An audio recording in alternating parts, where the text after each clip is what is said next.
నాగర్ కర్నూలు జిల్లా అచ్చంపేటలో BRS councillor ఇంటిపై కాంగ్రెస్ కార్యకర్తలు కర్రలతో దాడి చేయటం సరికాదని ఎంపీ అభ్యర్థి ఆర్ఎస్ ప్రవీణ్ కుమార్ అన్నారు.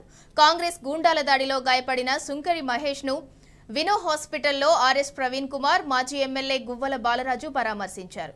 దాడికి గల కారణాలను అడిగి తెలుసుకున్నారు. గాయపడ్డ మహేష్ కు మెరుగైన చికిత్స అందించాలని డాక్టర్లను కోరారు ఆర్ఎస్ ప్రవీణ్ కుమార్, గువ్వల బాలరాజు.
కర్నూలు జిల్లా అచ్చంపేటలో బీఆర్ఎస్ కౌన్సిలర్ ఇంటిపై కాంగ్రెస్ కార్యకర్తలు కర్రలతో దాడి చేశారు. ఇక దీనికి సంబంధించి మరింత సమాచారం మా ప్రతినిధి శేఖరాచారి అందిస్తారు. శేఖరాచారి, చెప్పండి.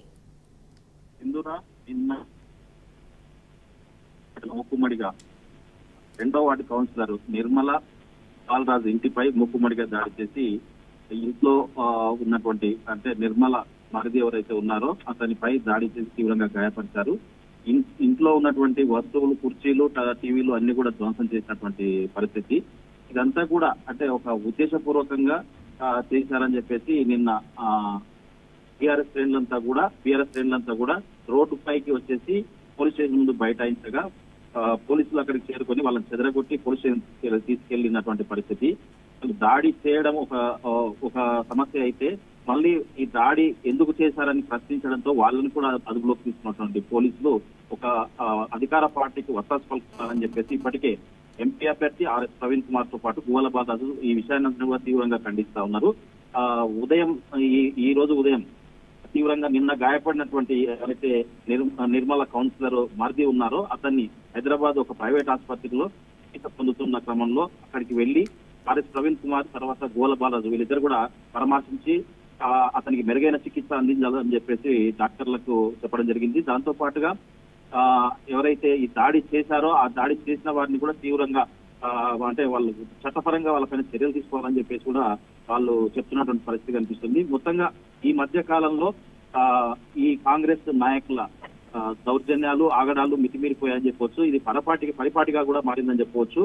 మొన్న పార్లమెంట్ ఎలక్షన్స్ కు ప్రచారానికి అభ్యర్థి ఆర్ఎస్ ప్రవీణ్ కుమార్ తో పాటు గువ్వల బాలరాజు వెళ్ళినప్పుడు పల్మూరు కావచ్చు, తర్వాత ఇతర ప్రదేశాలకు వెళ్ళినప్పుడు ఒక ప్లాన్ ప్రకారం వాళ్ళంతా కూడా ఎవరు కాంగ్రెస్ నాయకులు, కార్యకర్తలంతా కూడా మూకుమ్మడిగా వచ్చి ఎవరైతే వీళ్ళు ప్రచారం చేస్తున్నారో ఆ ప్రచారంలో గందరగోళాలు సృష్టించడం, తర్వాత ఎదురు దాడి చేయడము, తర్వాత బూతులు తిట్టడం ఇదంతా కూడా ఈ మధ్యకాలంలో జరుగుతా ఉంది. అయితే వీళ్ళు ఆర్ఎస్ ప్రవీణ్ కుమార్ తో పాటు గువ్వల బాలరాజు చెప్తున్న విషయం ఏంటంటే వీళ్ళు కావాలని చేస్తున్నటువంటి ఉద్దేశం ఇక్కడ ఎవరైతే కాంగ్రెస్ ఎమ్మెల్యే వంశీకృష్ణ ఉన్నారో ఆ వంశీకృష్ణ డైరెక్షన్ లోనే ఇదంతా నడుస్తుందని చెప్పేసి చెప్తున్నటువంటి పరిస్థితి. ఈ అచ్చంపేట నియోజకవర్గంలో సీఎం రేవంత్ రెడ్డి స్వగ్రామం ఉంటుంది. సీఎం స్వగ్రామం ఉన్నటువంటి నియోజకవర్గంలోని ఈ పరిస్థితి దాడులకు పూనుకుంటున్నారంటే రాష్ట్రంలో పరిస్థితి ఎట్లా ఉందో కూడా అర్థం చేసుకోవచ్చని చెప్పేసి వాళ్ళు ఆరోపిస్తా ఉన్నారు. నిన్న ఆర్ఎస్ ప్రవీణ్ కుమార్ అంటే పూర్తి స్థాయిలో పట్టపగలే ఇలాంటి దాడులు జరుగుతుంటే పోలీసులు కూడా ఏం చేస్తున్నారని చెప్పేసి వాళ్ళు ప్రశ్నించడం జరిగింది. మొత్తంగా ఈ రోజు అచ్చంపేటకు మరి కొద్దిసేపట్లో ఆర్ఎస్ ప్రవీణ్ కుమార్ తర్వాత గువ్వల బాలరాజు చేరుకొని ఎక్కడైతే ఇంటి దగ్గర నిర్మల కౌన్సిలర్ ఇంటిపై దాడి జరిగిందో ఆ దాడి జరిగినటువంటి ప్రదేశాన్ని పరిశీలించడంతో పాటు దాడికి గురైనటువంటి కౌన్సిలర్ నిర్మల ఆమె భర్త బాలరాజును కూడా పరామర్శించున్నారు.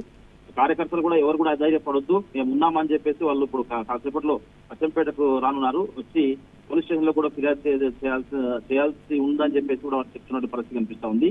ఈ మధ్యకాలంలో ఒక నాగర్ కర్నూలు జిల్లా అంటే అచ్చంపేటతో పాటుగా నాగర్ కర్నూలు జిల్లాలో చాలా ప్రదేశాల్లో కూడా ఈ కార్యకర్తలను అంటే బీఆర్ఎస్ పార్టీ శ్రేణులు ఎవరైతే ఉన్నారో వాళ్ళందరూ కూడా బెదిరించడం, తర్వాత అధికారంలో మేము ఉన్నాం కాబట్టి ఏమైనా చేస్తే మీరు ఊరుకోవాలనే పరిస్థితి వాళ్ళు దాపరించిందని చెప్పేసి బీఆర్ఎస్ శ్రేణులంతా కూడా ఆందోళన చెందుతున్నట్టు పరిస్థితి కనిపిస్తా ఉంది. మొత్తంగా ఈ ఎలక్షన్స్ దృష్టిలో పెట్టుకుని పూర్తిగా కాంగ్రెస్ నాయకులు విచ్చలవిడిగా అంటే అధికార దుర్వినియోగంతో పాటు ప్రలోభాలకు గురి చేయడంతో పాటు ఎవరైతే బీఆర్ఎస్ పక్షాన నిలబడుతున్నారో వాళ్ళను బ్లాక్ మెయిల్ చేస్తూ రకరకాల ఇబ్బందులకు గురి చేస్తున్నారని చెప్పేసి కూడా బీఆర్ఎస్ శ్రేణులు ఇక్కడ చెప్తున్నట్టు పరిస్థితి కనిపిస్తా ఉంది. ఏది ఏమైనప్పటికీ ఈ అంటే అధికారం అయితే శాశ్వతం ఎవరికి కాదని చెప్పేసి నేతలు చెప్తున్నట్టు పరిస్థితి కనిపిస్తా ఉంది. పోలీసులు కూడా విచక్షణతో ఆలోచించి అసలు అంటే ఒక అధికారం వైపే కాకుండా అధికారం అనేది మారుతూ ఉంటుంది, వాళ్ళు న్యూట్రల్ గా వ్యవహరించాల్సిన అవసరం ఉంటుంది. ఎవరైతే తప్పు చేస్తారో ఆ తప్పుగా చూపించి వాళ్ళ పైన కేసులు నమోదు చేయాల్సి ఉంటుందని చెప్పేసి వాళ్ళు చెప్తున్నటువంటి పరిస్థితి కనిపిస్తా ఉంది. మరికొద్ది సేపట్లో అచ్చంపేటకు ఆర్ఎస్ ప్రవీణ్ కుమార్ తో పాటు గోల బాలరాజు చేరుకుని అక్కడ వాళ్ళని పరామర్శించడంతో పాటు పూర్తి స్థాయిలో అంటే టీఆర్ఎస్ శ్రేణులకు మనోధైర్యాన్ని కల్పించడంతో పాటు నాగర్ కర్నూలులో ఉండేటువంటి సూపరింటెండెంట్ ఆఫ్ పోలీస్ ఎస్పీ కూడా ఫిర్యాదు చేయనున్నట్టు మనకు సమాచారం ఉంది. Thank you షారీ.